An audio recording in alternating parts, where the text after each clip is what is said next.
Praise the Lord. 121 സങ്കീർത്തനത്തിന്റെ 1-2 വാക്യങ്ങൾ. ഞാൻ എന്റെ കണ്ണ് പർവ്വതങ്ങളിലേക്ക് ഉയർത്തുന്നു, എനിക്ക് സഹായം എവിടെ നിന്ന് വരും? എന്റെ സഹായം ആകാശത്തെയും ഭൂമി ഉണ്ടാക്കിയ യഹോവയിൽ നിന്ന് വരുന്നു. അതേ പ്രിയരെ, ഈ പ്രഭാതത്തിൽ സങ്കീർത്തനക്കാരനോട് ചേർന്ന് നമുക്ക് പറയാം, എന്റെ സഹായം ആകാശത്തെയും ഭൂമി ഉണ്ടാക്കിയ യഹോവയിൽ നിന്ന് വരുന്നു എന്ന്.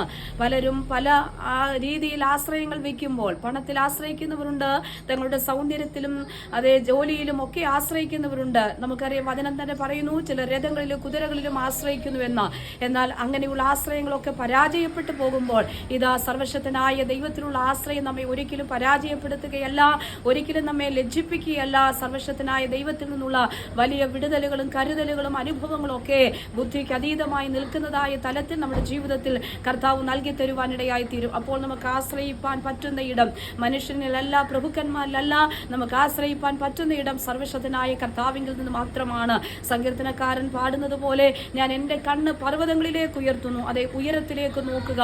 ഉയരത്തിലിരിക്കുന്ന ദൈവികമായ സാന്നിധ്യം ഉയരത്തിൽ നിന്ന് നമുക്ക് വേണ്ടി പ്രവർത്തിക്കുക തന്നെ ചെയ്യും. അതിന്റെ ഒന്നുകൂടി വ്യക്തമാക്കി പൗലോസ് അപ്പോസ്തലൻ കൊലോസ്യ ലേഖനം 3-ാം അധ്യായത്തിന്റെ 1-2 വാക്യങ്ങളിൽ ഇങ്ങനെ പറയുന്നു, അത് ഉയരത്തിലുള്ളത് തന്നെ അന്വേഷിപ്പിൻ, ഉയരത്തിലുള്ളത് തന്നെ ചിന്തിപ്പിൻ. ഇവിടെ നാം കഷ്ടതകളിലൂടെ ആണെങ്കിലും ദൈവിക ലക്ഷ്യത്തിലേക്കായിരിക്കണം നമ്മുടെ ദൃഷ്ടി എന്ന് പറയുന്നത്.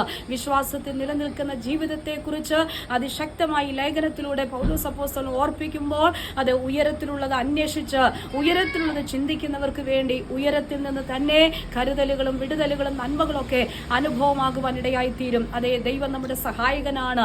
പ്രശ്നങ്ങളിൽ നിന്ന് രക്ഷപ്പെടുവാൻ സഹായം വരുന്നത് മനുഷ്യനിൽ നിന്നല്ല, ദൈവത്തിൽ നിന്നത്രേ. അതുകൊണ്ട് ദൈവത്തിൽ ആശ്രയം വെച്ച് മുൻപോട്ട് പോകാം.